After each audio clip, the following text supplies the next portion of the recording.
এ সময় থেকে আওরঙ্গজেবের রাজত্বকাল পর্যন্ত মুঘল সাম্রাজ্যের সীমানা ক্রমশ বর্ধিত হতে থাকে। এক্ষেত্রে মুঘল সম্রাট আকবর ও আওরঙ্গজেবের উল্লেখযোগ্য ভূমিকা রেখেছিলেন।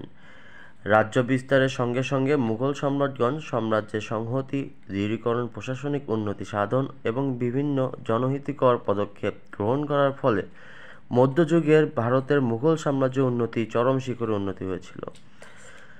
সম্রাটগণের ঐকান্তিক প্রচেষ্টায় মুঘল ভারত শান্তি শৃঙ্খলা বজায় ছিল। এর সঙ্গে শিল্প, সাহিত্য প্রভূত উন্নতি ঘটে এবং ভারতীয় সাংস্কৃতিক জীবন সমৃদ্ধ হয়।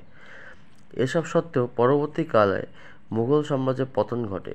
আলোচ্য ইউনিটে সম্রাট আকবর থেকে আওরঙ্গজেবের শাসনকাল পর্যন্ত মুঘল সম্রাটগণ রাজ্য বিস্তার, যুদ্ধ বিগ্রহ, প্রশাসন ব্যবস্থা, ভূমি রাজস্ব নীতি, ধর্মীয় নীতি, জনহিতকর কার্যাবলী, শিল্প সাহিত্য পৃষ্ঠপোষকতা, তাদের ব্যক্তিত্ব ও কৃতিত্ব, মুঘল যুগে ভারতের প্রশাসন ও সমাজ সংস্কৃত, মুঘল সাম্রাজ্যের পতনের কারণ প্রভৃতি ইতিহাসে আলোচিত হয়েছে।